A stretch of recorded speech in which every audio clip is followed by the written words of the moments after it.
Hi, everybody, and welcome to the Outdoor Adventure Hour. I'm here with my good friend, and he's only my good friend because my check's clear. And we have Jason from the Rogue Banshee. How you doing, Jason? I am hanging in here. It's not just because your check's clear. It's because your check's clear and they got a lot of zeros in it. Okay, yeah. Best friend money goodbye. Mm-hmm. Exactly. Hey, today we're actually going to talk about reloading and like when you should reload and um, when it makes sense and when it doesn't make sense. But for the most part, it really kind of just always makes sense to do reloading. It really depends on what you're trying to do. If you don't shoot that often, it doesn't make any sense to reload. It's time consuming, and people say, "Oh, I'm going to just save hundreds and thousands of dollars reloading," and no, you're not. You know, people got to remember that your time is actually worth something too, right? So if it takes you hours and hours and hours to reload 100 rounds precisely, you have to take that in consideration. Plus the cost of the brass or the shells, the specific bullets, and the powder and the primers, and all that comes down to expense. But we're going to talk about reloading rifle rounds, precision rifle rounds, shotguns, and pistol rounds. But and the reason why we're kind of we want to divide it up is it literally does make a difference what you're doing there. So I'm going to start with shotguns because I've been reloading shotgun shells forever. For my when I was doing competition work. And the positive aspect of reloading is that I know exactly what the speed is of my shotgun shells. So I have consistency. If I don't reload and I have to buy shotgun shells, I'm at the mercy of what's available. So when shot shells were harder to come across and get, reloading was the only way I could stay consistent, right? And I stock up on powder, shot, and the shells. One of the key factors is if you think that just any old shell is gonna do, and it's the same thing with brass, right? If you think that any Yeah. brass is fine, there's a conversation right there. Uh, Well, and the thing about shot shells is not just the quality of the shells, but the different shapes. Because you know, you have the wads. There's different wads for different shells, and then knowing which wad goes with which shell is even a harder thing. So it's not like if you think you're just going to go out to a trap range and pick up a bunch of shells and go, cool, I'm going to reload. You got to sort all those shells out. yep, that's exactly right. Um, and I'll tell you right now, different shells work better than others. So people are like, oh, I'll just grab whatever shells and reload it, and then like your consistency isn't going to be good, because the shell makes a difference. Same thing with brass and so forth. You use you use the same shells I do, right? It's the Winchester, Double A's. the double A's, yeah. Yeah, absolutely. If I have a choice, that's my my shell of choice is the Winchester double A's because I can get more reloads from them than I can most other shells. And I can get the double A's in black and I can get them in red. And then I use Remington as well, and I get the green shells for the Remington. So why do I use three different colors shells?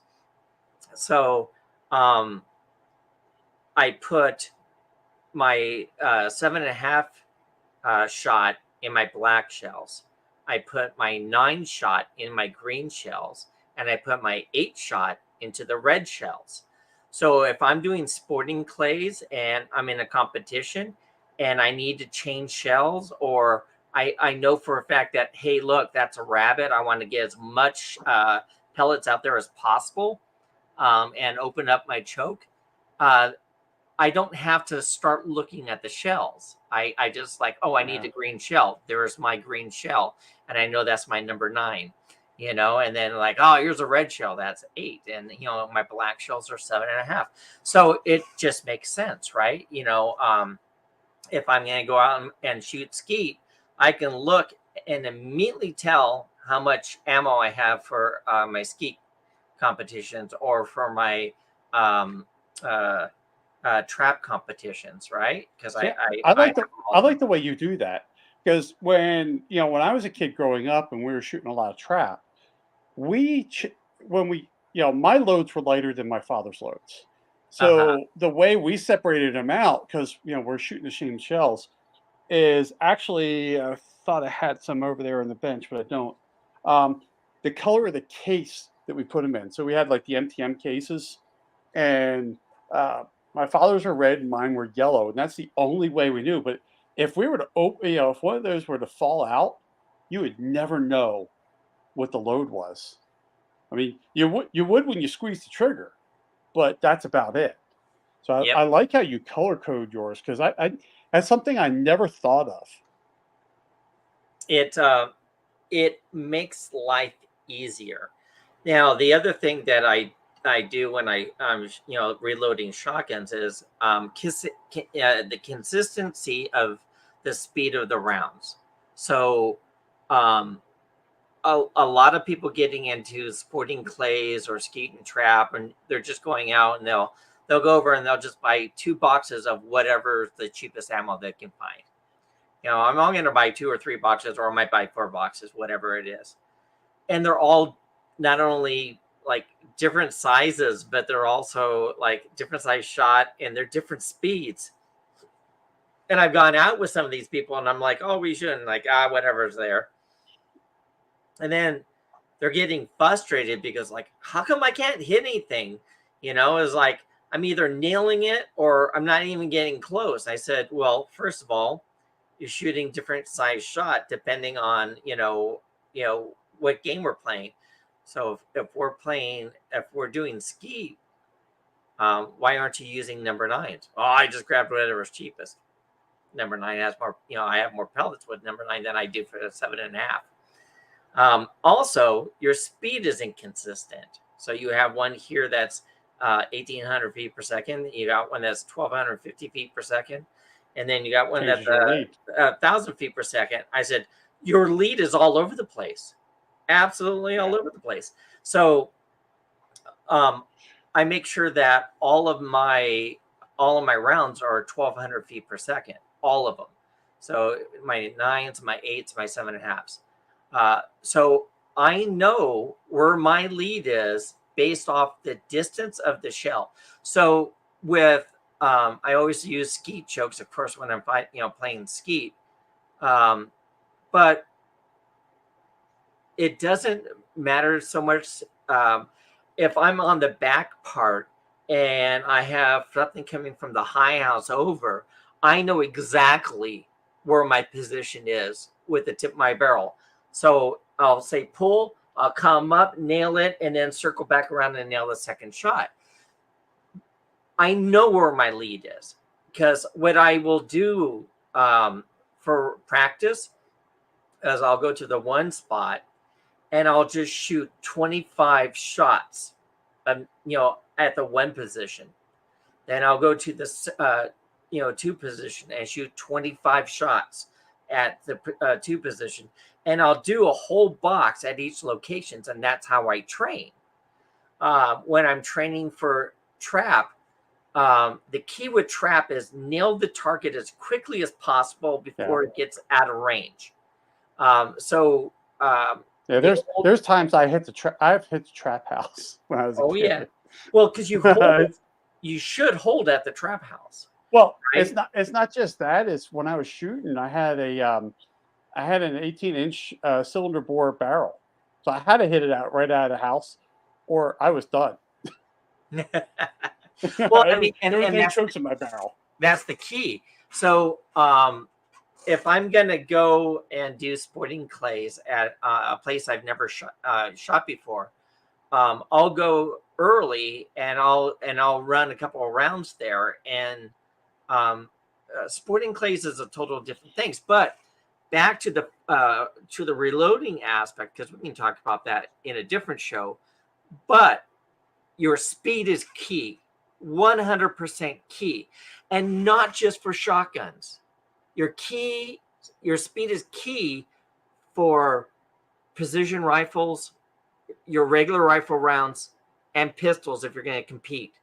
The speed is there, especially if you're doing anything with moving targets. But the longer you shoot, that speed is different on your holds. So if you're not consistent with that and getting that muscle memory for your hold positions, you should know immediately this is going to be 200 yards. I know what this bullet does, so I know exactly where I'm going to be. Of course, unless you're using 6.5 Creedmoor, and then as long as you zeroed out 100 yards, just whatever yardage it is -2, and that's your adjustment.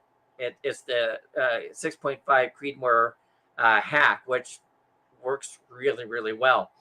But be consistent, right? So be consistent with your powder. What I've also seen a lot of people do is they will buy different powders and not modify their load. Different powders have they don't even different chrono it. properties. They just look it up in a book. It's like, okay, well, I got my load data here. Well, like for me for pistol, oh, this is HP 38, cool.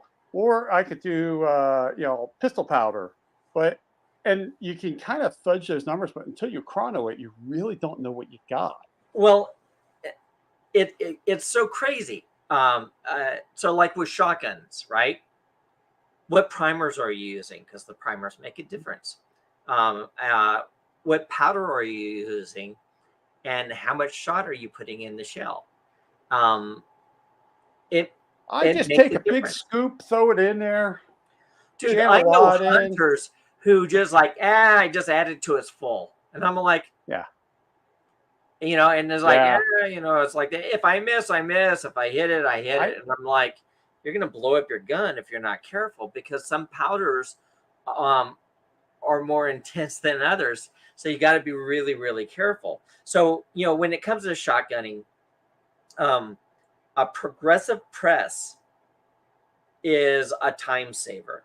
So I try to use what I'll do often is I know what my shells weigh with the primer in it, empty, without shot or powder.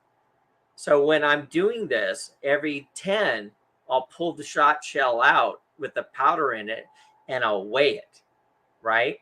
And if the weight's off, then I know my powder's off and start over, so the first thing I do, I'll go to the press and I'll just pour a powder load and weigh it right off the bat. Yeah. If I need to adjust it, then I adjust it. That's the one thing that has to be consistent through all the shells. That powder makes a difference. And then if I have to buy new powder, I have to readjust everything. Well, except because the primer makes a difference, how much shot I'm putting in and all that stuff. Because remember, I need to stay at 1,200 feet per second, period, because that's where I'm trained at. Any deviation from that, I'm probably going to miss. So let's move on to pistols. And I'll hand that over to you. Oh, well, I want to hand me one of those like Sour Patch Kids. Oh, how about blue one? You want a blue one? Sure. There you go. That's blue one. I'll grab it. Thank you. There you go. Yeah, man. Pistols, because that's my primary thing that I shoot is pistols, and I like pistols. It's funny. I'm looking at my Dillon across the room here, and the thing is with pistols is you got to be careful with your charges as well, because with a pistol, especially like a 9mm, you got to watch out that you don't do a compressed load, because you might have enough room in that shell for the powder, but then you don't have enough room for the bullet to sit on it. You might be throwing the right amount of powder, but then the bullet's going to go, get pushed in there, and it's going to compress that powder, which then changes the pressure of the cartridge, which 9mm is already a high pressure round as it is. So you really got to watch out for your loads, because that's just you can get into a dangerous thing. Now, I had a buddy of mine. We go shooting. When we go shooting, he does not shoot anybody else's ammo. And I'm like, dude, I've been shooting. I've been shooting for a while. I've been reloading forever. You don't want to shoot my ammo? He says, no. He goes, nothing personal. He goes, but I remember years ago, I went out with a guy, and I was shooting. They were shooting. I think it was a 44, and this guy is like, he's shooting, and he's getting these big flames coming out, and the guns just go boom. And he's like, what the hell? And he's like, what ammo are you doing? He goes, oh, I loaded this stuff myself. He goes, how did you reload it? I take a scoop and I fill the cartridge, and then I put a bullet on it. And he's like, do you know how much powder? No, I just fill it and then put a powder. He goes, man, you're going to kill yourself. So he doesn't shoot anybody else's ammo just because of that one incident. He's like, there's no way I'm going to get myself killed by that. While we were talking here, Tactical FUD was talking. I posted out there, let's hear what everybody's reloading. He's reloading 350 Legend. That's a round that I want to play with. The 6.5 Grendel, 300 Blackout, 223. And for pistol, he's reloading 9mm and 45. Nice. So yeah, Tactical FUD's doing some loading out there. But yeah, it's just one of those things is you got to watch what you're doing. And yes, a progressive press will help. I think when we're talking about metallic cartridges, I think a progressive press is better for pistol than it is for rifle. But yeah, I pull every. I think I'm pulling about every 15 is where I'm reweighing my powder, because it's one of those things that it's not, bad things can happen when you have too much powder in there. Now, for me, for my deal, and I can do I can put a powder checker in there that checks for a double, and it really only is good for a double load. And I would know just by looks if it's a double load, because I'm putting the bullet onto, by hand. So, but yeah, you want to make sure you're watching your powder throws. The hardest thing is that unlike you reload off a mech for your shotgun shells, right? Yeah, I actually have 3 setups. I have one that I load skeet on. I have one that's set up for my trap, and then my automatic progressive does my 7.5 shells, because that's what I shoot the most of, and it's just easier that way. One of the problems we have with it, metallic reloading is Tactical FUD cast stone bullets. I used to do that. I had a lot of fun doing that, but then I don't know. It was hard to get wheel weights to keep casting with. The problem we have with changing over our presses is, let's say I'm going from 9mm to 45. I'm changing my powder, changing my dyes and all that stuff out. But I got to make sure now I'm running a different powder. And I got to make sure that, number one, I get all of my powder out of my my powder dropper, reset it, and when I reset for a load, I will run about 5 shells through and dump the powder back, because there's Vanessa Kitty. Yep. Hi, Vanessa Kitty. Hey, Vanessa. And that's one of the things is you got to make sure everything is out of the powder charge and everything like that. I run through about 5 rounds till there's just nothing dropping, and then I'll start working up my load from there. Vanessa's currently running 44 mag. Because She's not messing around. No. Yeah, she is. Vanessa's awesome. So, I mean, so that's you're spot on with that because, so everyone who reloads, I'm gonna tell you a little trick that I actually learned from an old timer when I first started loading shot shells, and I'm surprised how many people don't know this. So one of the biggest problems with powder is static electricity, right? So go into your laundry room, grab a dryer sheet, rip off all the way down about a 1-inch square, and I put it into the powder, and then off the top of the lip of the bottle, and put my lid back on, and no more sticking to the bottle. Well, plus your reloads smell better, right? This is true. So when I fire, and there's I have flowers. It also softens the recoil. Yes. Right. Yeah. But put a little fabric static, for static electricity and all that stuff, it eliminates the static, which is actually, if you think about it, also a safety situation. So all my powders, even the ones I'm storing, I put a dryer sheet and I lip it outside and screw on the lid tight. But I don't have a problem with any static sticking or anything, or have to worry about static, setting anything off for any particular reason or such. So that's something that a lot of people hadn't thought about or didn't realize that you can do. That's what's funny is I don't know if I would store it inside my bottle like that, just because I'd be afraid that I couldn't get a good airtight seal. That would be my only issue with that. You'd be surprised. I've been doing it for years. Never a problem.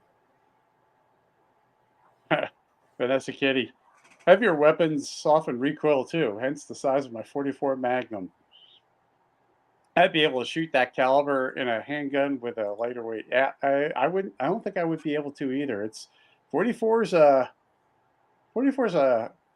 pretty stout round. So I'll tell you, about a week or so ago, I shot a 50 caliber revolver for the first time. Smith & Wesson 500. They're fun. I like them.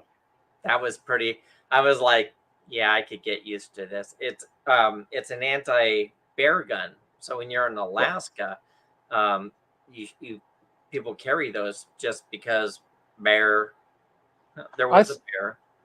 I saw an episode of it was like Alaska State Troopers one time, and they were going out with the guys that are on the float boats, just checking out the fishermen and all that stuff, and they go around and they're talking about being bear aware, and so this trooper beaches up ahead because he's floating downstream. He beaches up ahead and he comes around to talk to the guy.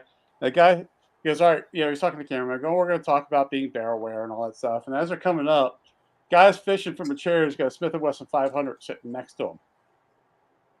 Then he gets talking about about the guns and all that stuff, and self protection and stuff like that. And then as he's walking back, he goes, most of the time we see like 357 or 41. He goes, this guy obviously felt like he needed a little more protection than everybody else. But that 500 hits like a Mack truck. Yeah, it was fun to shoot. And then right after that, I got to shoot a 50 cal Barrett, and wow, that was freaking awesome. So the video I'm going to post later on of me shooting the Barrett. I fire at a water jug, way down range, obliterate it. But as I fire, you can see this cloud of dust fly right over me, just like this wave of dust from the tank style muzzle brake, and I was like, this is just freaking awesome. So what you're saying is it's going to look like the Memorex ads. Yeah, right? pretty much. The guy sitting in a chair. I wasn't sitting, I was prone, but yeah, basically the same principle. So yeah. So there is a time to use a progressive press, and there's a time when you should load everything one round at a time. So let's talk about that a little bit. When would you, Jason, feel that it's more necessary to do one at a time rounds, and that I you don't want to do progressive because of the potential of error? well, I would do a single stage when I'm doing something. If I was going to build like a hunting round or a competition round, um, if I'm just doing like just practice rounds or just just like screw off rounds, I'll do them in a progressive. But if I'm dealing with a with something where I'm worried about the utmost accuracy, I would do one round at a time. Yeah, I mean, you're spot on. It's funny because even though I was doing shotgun shells in competition, I was using progressive presses because you know I talk to people doing competitions and other things, and they're like, "Oh yeah, I'll shoot like 100 rounds, at a competition," and I'm like, "I've shot 500 rounds at shotgun competitions in one day." you know, it I mean, keep in mind every time you play a game of skeet, that's 25 rounds right there. So if you're in the middle of a competition, that there goes another box, and there goes a box. And sporting clays, holy crap, it you Yeah, can it go goes through a fast. lot. And So, real quick, Vanessa Kitty asked, dryer sheet before or after the dryer? before That'd be a before. fresh dryer sheet, Yeah. yeah, and you just rip off like a 1 inch all on the long ways, and put it in there. Remove that static electricity. Excuse me. So the reason why I brought that up, excuse me, goodness gracious, is like when you're when you're reloading rifle rounds, more specifically, and you're going to be doing like for hunting. Most people I know that reload hunting will use a progressive press. They want to chunk out rounds. The irony in that thought process is, for ethical reasons on the hunt, you want those to be as precise as possible. And you're not going to shoot that many rounds when you're hunting, No, right? you're not. You may shoot like the whole weekend 5-6 rounds, maybe one to, check your zero. You're not going to shoot that much. And then ironically, um, they'll go for, if they're doing competition as well, they'll go to the single press for the competition. And I'm Yeah. like, why aren't you using single press for your hunting rounds? Because you want that to be as precise as possible, especially in the fact that you may have moving targets. If Yeah. it's funny, you can tell the ones who are used to moving targets and the ones who aren't, because you go out there and they're like, hey, hey, hey, trying to get the animal's attention. The animal will stop and look, and then pow. And then a a good rifleman, it starts moving, and they know exactly how to lead the target. And it's one shot, and it's doing somersaults. You know, Yeah. It's funny because you get a lot of people that think, okay, I'm just going to go out hunting and I'm going to be like laying down. And then let's just say deer hunting. This buck it's just going to come walking right out. It's going to be perfectly broadside and I'm going to get a great shot. Very rarely is that ever happen. That you got the perfect shot lined up. I mean, they might be a little bit angled at you where now your bullet impact changes, where you're kind of, rather than going up against the ribs, you might have to kind of go a little closer to the shoulder. And you're going to want that round to be as accurate as possible, especially when you're talking about the possibility of hitting bone.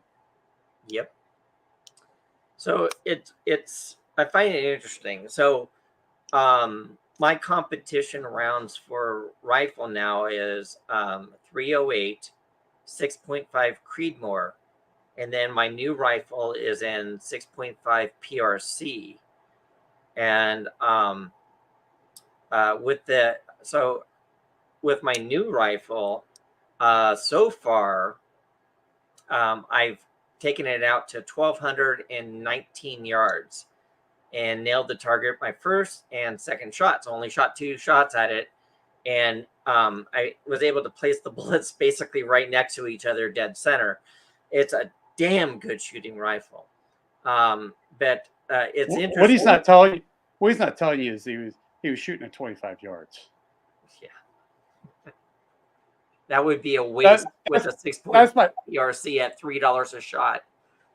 that was my joke with him when he was sending me texts about this. I'm like, all right, now move out to 50 yards. Yeah, yeah, So it was. Vanessa Kitty was talking about throwing ice balls out in the field when rabbit hunting in Alaska. Got the bunnies to move, which allowed her to see them better. That's interesting. Yeah, I honestly I've never heard of that before. It's actually pretty smart. Yes, Vanessa Kitty, what part of Alaska? I used to live in I know Alaska. she was stationed in Alaska. So I lived in Hoona for a while, and then I spent some time in Anchorage, and then I lived most of the time in Juneau. G23, welcome. G23's joined us. So when we're talking about reloading, what are some of the tips you have for people who are brand new to reloading, whether or not they're doing like 3-gun or whether or not it's an AR platform or a pistol platform? What are some of the things that you do to maintain consistency? Well, I tell people because one of the hardest parts that some people have is getting the die set. And what I tell them to do is take a factory round and put it into your press. So like your bullet seating die, when it goes around for your bullet seating die, just screw your die down till it meets your factory round, and then lock it in place, move it around to your crimp die and all that stuff. Use a factory round to get that'll get half your die set right there. Um, and that saves a lot of time because at that point, all your rounds are going to be, they're going to go through a case gauge. From there, I tell them to start working with their decapping die, and then go on to especially like on the Dillons because your powder drop die is going to, it's going to widen that, it's going to bell that mouth out, at least on the pistol rounds. And I tell them to start work on that one last because it's it. I've seen too many times where people do this for the first time, and they kind of like take that second stage, crank that thing down, and it looks like a freaking trumpet. Because they build build out like, yeah, start off really light and then work your way because you just want that thing just a little bit so you can seat the bullet in. It's not like you're trying to make a big funnel about this thing. But yeah, that's my biggest things, at least on pistols. On rifles, I tell them, the biggest thing to understand is lubricating the case. Is you need to lube the case to get them through the dies. And Now, do you do the wet format where you kind of dab it on, or do you use where it's on the pad and you just kind of roll the shells on the pad? Because some people I say put used a to little bit into the neck. What's your so recommendation? a little the way I used to do it was I had the pad that I rolled it on, which is kind of a waste because I have a Dillon with a case feeder. What I'm working on next, and I just haven't reloaded rifle. I bought the dies like 3 years ago, and I haven't done it, is RCBS has a lube dye. So what you do is you have the dye in, and you put the lube in. It's basically a pad inside the dye. So that way I can put the shells through the shell feeder and then go into the lube dye. The first stage will be the lube dye, and then I'll go in to do my primer. What the problem with doing it that way is you don't have the decapping in stage one on the Dylan. But what I do is I have a universal decapper, and I decap everything before I even polish the brass. So that way, if I have a rifle round that's going to go through, it's already decapped. And if it's military brass, the pocket's already been swaged out, and it also gives me a nice clean brass all the way through. But those are my big things, and that's what I'm working with on rifle. Well, that's what I will be working on with rifle whenever I get around to loading rifle again. Awesome. And then like for me, because most of my reloading experience has been shotgun, I already gave the tip about the dryer sheets, which it's when you do it, you're gonna go, man, this just makes sense, because you're not seeing static clinging anymore of the powder. Hey, she fires. Hey, she fires. How you doing? So the other thing I do is, like I stated before, every couple of rounds, I'll weigh the shell with the powder. I know a lot of people who do the precision reloading, and they use a little fiber optic light, and they'll look at the powder inside and make sure. And I'm like, you don't really need to do that if you want to be consistent. You just need to know what your perfect load of powder is going to be, and just weigh that. Just keep weighing the shells. So in other words, if I'm doing them one at a time, like here's the other thing when you start getting into more precision reloading is, I'll tell you right now, don't skimp on the equipment. Like your powder scale, right? Some people use, I just use the little level and it's close enough. And you're not using a Harbor Freight powder scale. Yes, exactly. Yeah. Like I just bought a bunch of reloading gear for rifles because I've never done that before. I've always done shotgun, and the powder scale, I looked it up, and it's $950. It's like the top of the line powder scale, and I was like, but when you're doing precision competitions, it makes a difference. It absolutely makes a difference. It's the difference on whether or not you're going to hit the target and get the points, or you're going to miss. And I'm going to interrupt you for a second. Sure. Because She Fires joined, she got me thinking about another tip that I tell people I'm reloading. Because She Fires is all about protecting yourself, and that she's, by the way, anybody out there, go check her channel out, and she's an amazing person in real life. But since she's all about self-defense, don't load your self-defense rounds. Go buy them off the shelf. There are legal there are some legal things about using reloaded ammo. Same thing with using a modified gun for protection. It's not really a legal thing, like as in is illegal. It's a legal thing as when you get sued, the the prosecuting attorney, the people who are suing you, they're going to go, he sat in his basement and he specifically made this round to be extra deadly. And they're going to make you out to be a monster because you did all this stuff to your gun, to your ammo, to make it extra deadly to kill the person that was going to kill you. Yep. And you're going to be the monster. But anyways, sorry, I a little sidetracked there, but that's one thing to remember is on your self-defense rounds, just pick a good one and buy it off the shelf and rotate it. I agree. Yeah, it's the problem with reloading, and if anyone who is watching this, go put a remark down below. Tell me, your trials and tribulations about reloading. reloading, everyone who does reloading, or like everyone who has their favorite cartridge round, Yeah. Um, and they want to crap on the ones they don't like.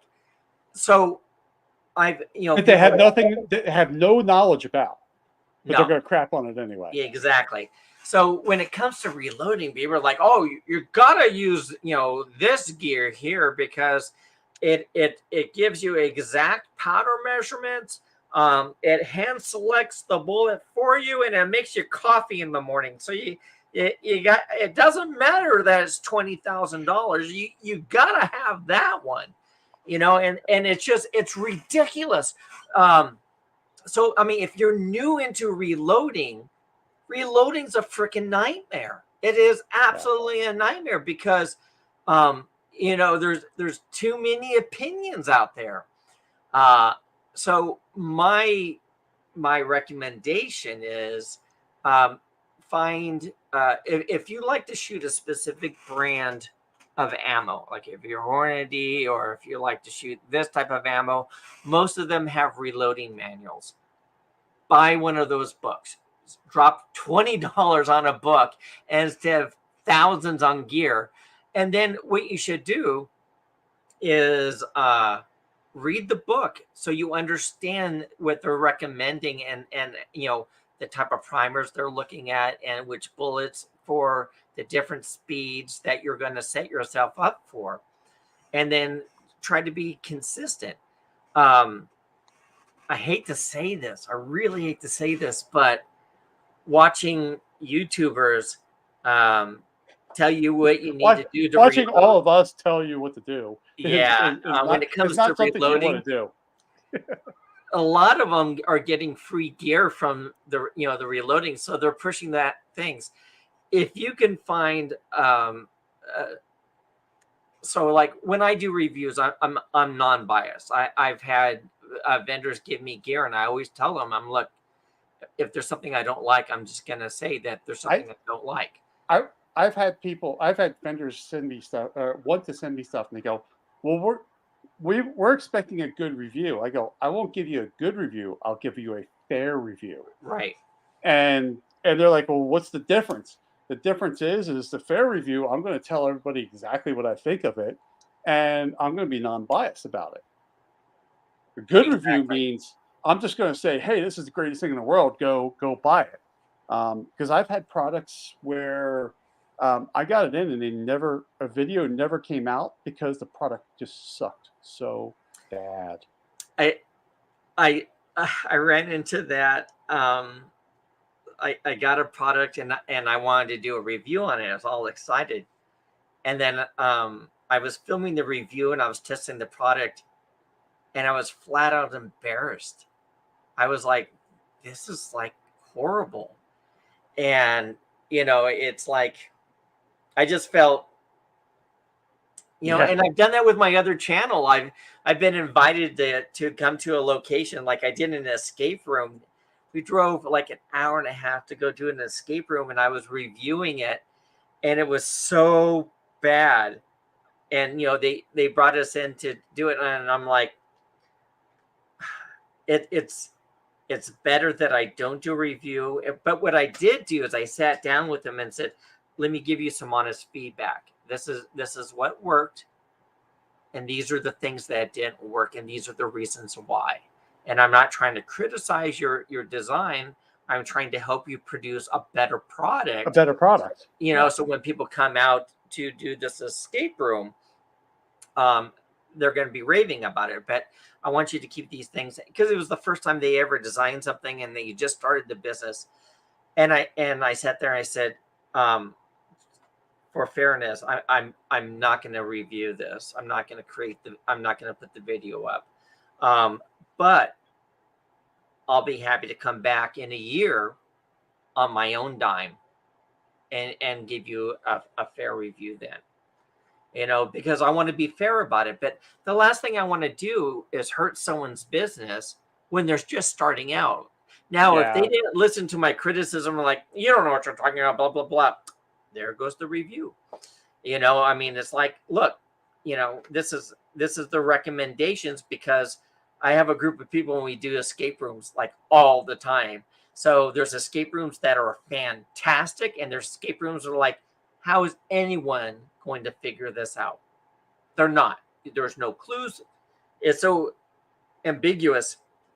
It's just never gonna happen. But so when you're trying to find good equipment, first of all, watch several of the reviews and see if they ever have anything negative to say, or yeah, I didn't really like this and this is why, because that means they're trying to be fair about it. But if every one of their reviews is like, this is the best thing since buttered bread, and the other thing did you say the same thing last week? Yeah. And the other thing that I watch for is if you go to a channel, right, and they're long videos, not their shorts, but their long videos, is nothing but, here's the top 5 rifles for for 2023, and all they are the ads from the rifle companies, right? And all they are is just capturing those videos and then putting it into a long video, and they're not actually reviewing it. There's none of them holding the rifle, none of them doing stuff. Yeah. What's sad is those videos will get tons of views and people will watch them. I've seen these guys, I'm like 200,000 subscribers, and I'm like, why? You're never on the video. You've never touched the weapon. How can you give an honest review? Because the rifle companies have told you this is, awesome. Like, I will do a review similar where I'll put slideshows up there and say, hey, this is coming out and we can't wait to check it out. Like I did that for the new Benelli Lupo rifle. Lupo. Oh my God, it looks amazing. I can't give you an honest review because I've never touched the rifle. But at SHOT Show, I'm gonna purposely not take you to the main floor for 3 days, because you're gonna hit the Benelli booth and never leave. And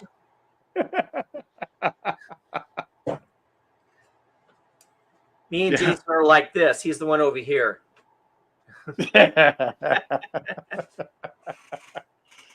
But so when you're looking for gear, reviews are good. So if someone is obviously a really good reloader and they talk about it a lot on their channels, they have some merit. But if they never have anything negative to say about anything, I would take it all with a grain of salt. Vanessa Kitty says the Benelli booth would be fun to camp at. Yes, I've been to the Benelli booth. Yes, it is fun. It is a fun booth to stay at. But yeah, Lupo. So not only is it the Benelli Lupo my last name, I actually own a Benelli Lupo in 300 Win Mag, and it is a spectacular rifle. Absolutely spectacular rifle. I absolutely love it. Which is great because it has my name on it, and if it sucked, I would feel really bad. They named the gun after you. You were that influential that they named the gun after you. Well, I mean, it happens. They have no idea who he is. No, they do take my calls when I call them, though. But they're paid to do that. Yeah, that's true. So the reason take why my calls too. Just to clarify, the reason why I like the Benelli Lupo as much as I do is that they've used the suppression system for recoil that they're famous for in the shotguns, and they've incorporated it into their hunting rifles. So my 300 Win Mag has less of a recoil on my shoulder than my 308's Savage Access 2. And that blew me away. Vanessa Kitty got her first moose and black bear with a 300 Win Mag. You're just a badass, Vanessa Kitty. I'm just saying. Yes. G23 says, no one takes my calls. That's not true. I'd take your call. I take your call, but you never call me. Yeah. He never calls me either. Yeah. He doesn't know how to, but he never calls me. I like Vanessa Kitty's response, though. I don't call many people at all. Yeah, I'm same way. You know, the person I consistently call pretty much every day is Jason. We talk every morning. Yeah, I don't know how to get him to stop. If anybody has an idea, let me know. Um, he just keeps bugging me every morning. I mean, Well, it's we like kind of six work thirty in the together, so morning. that helped. Yeah, it's like 6:30 in the morning. I'm trying to just like get my day going, and there's Lupo. Wow, Vanessa, that's amazing. 2 inches shy of the Oh, world record. damn. So, Vanessa, Kitty, if I wanted to go up to Alaska and do a hunt, would you go hunting with me? And we'll wait for her answer. Hell no. No, I'm kidding. So, Lupo's really good. Lupo's really good about going out in the woods with strange people. well, only if they have like ice cream or offer me candy. All Vanessa right. Kitty said she would. That would Yes. be awesome. We'll set it up because I mean, like I said, I lived in Alaska for quite a while, um, and I really would like to go up there and do a hunt. Vanessa I, Kitty, what he, if you really translate what he's saying is, I need a camera person for when I go hunting. believe me, she has far more experience with big game than I do. Um, I'll have to lend you my 360 camera for that if you do that. that would be cool. So, I'm trying to organize a pig hunt here in Florida. So, if any of the viewers here would like to get together and come down here and go out on a wild hog hunt, just let me know. I've got a couple people interested. Like the person I got my new 6.5 PRC. They're gonna come out here, do all the parks, and then we're gonna go out on a pig hunt. It'll be fun. Yeah, he's your new best friend. I'm old.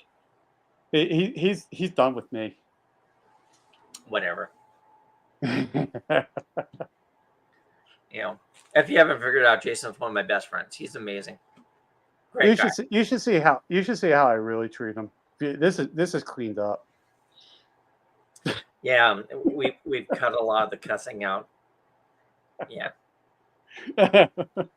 Yeah, it can sound like Fleet Week in New York when the two of us get talking.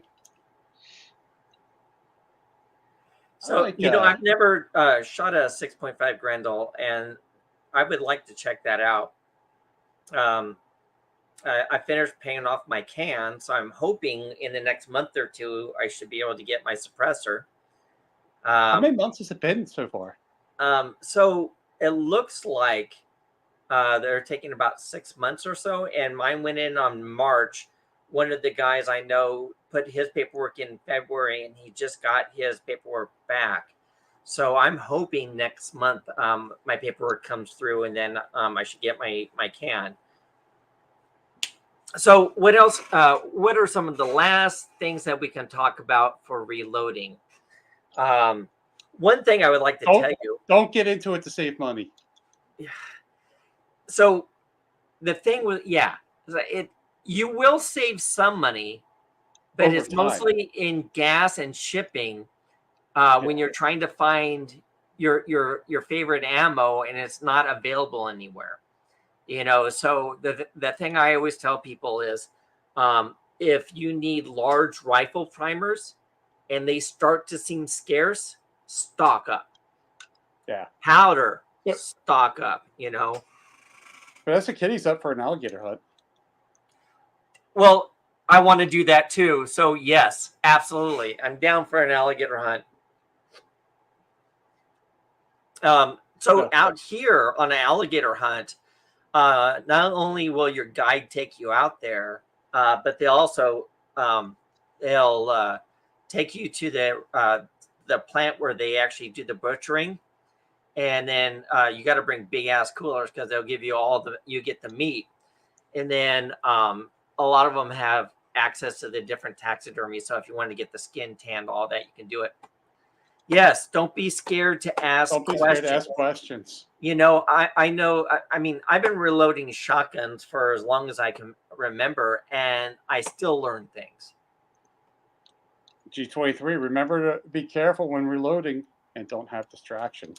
So some of the best precision rifle guys, they don't have the TV on, they don't have the radio on. It's 100% focus on each individual shell as they're reloading. You know, especially if you're going into match work. You know, if you're going to be out there competing, that you screw up one shell, and that's the difference between a trophy and a lot of money spent for travel.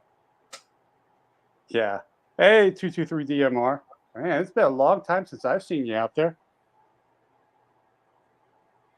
So, any final words once you talk about your channel real quick? Anything coming up?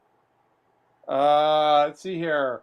I just edited next Friday's video. I edited that up yesterday and uploaded it. So there, every other week I have a video, product video coming out.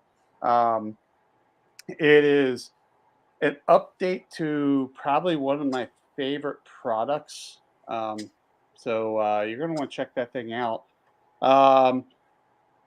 Podcast is going to be coming out on Sunday, and I have Pristine Actions is on this week's podcast. That was a great time with Joe on that podcast. We had a good time with that. And let's see here. I think I don't have my calendar up. I think next week's podcast is going to be with Crimson Trace. Nice. I know they're coming up. Yeah, that's going to be with Crimson Trace. He's Eric from Crimson Trace is going to be on. He's a pretty cool guy. He was with Crimson Trace before they got bought out by American Outdoor Brands. So he's a long time employee, and he's a big hunter. Scheduling that interview, we had it could have been interrupted by a hunt if he got a certain tag in Oregon. Let me just say that. So, real quick, what's next week's podcast? Our podcast going to be on, because it's your turn to choose. I chose this one. It's your turn. It's always a person. No, I chose reloading, and we did it on air. So yeah, don't do that. See, it's always the person in that seat that picks the topic for next week, because then they'll be sitting in this spot.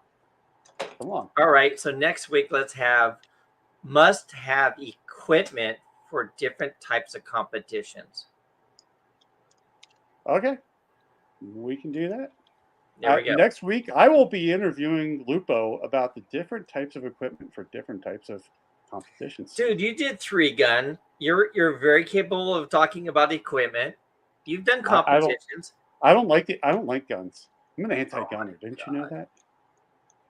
See, I'm a different type of anti-gunner. I'm against people not having guns. Okay. So with me, I've been in the process of packing, because I'm moving into a new place on Monday. This next Monday, and then continuing to move to the end of the month. So I have a lot of stuff to move over. So I've been lacking on my long videos, but come next month, a couple things are going to happen. I'll be putting up long videos, a lot of product reviews coming down the pipe. I have a bunch of stuff to film. So every week there will be. That's if he doesn't lose it in the move. No, I'm being very careful. So every week I'll have a long video. I'm doing about 2 shorts a day. And next month I will be doing my own podcast, like Jason does. So if you haven't subscribed to my channel yet, please subscribe to my channel and check out my honest and unbiased reviews. And some of these are going to surprise you, because there's product I absolutely love, but parts of it piss me off, and I'll tell you why. Awesome. Well, with that, man, we are out of time, man. Thanks everybody for joining us, and definitely watch out for this guy's podcast because I've heard of some of the guests he's been talking to, and I think he's got some really cool things coming up. Man, definitely check us out next Friday when we talk about competition gear. You got it. Thank you for listening and joining us today. We appreciate it. Have a fantastic weekend, and we'll see you next week.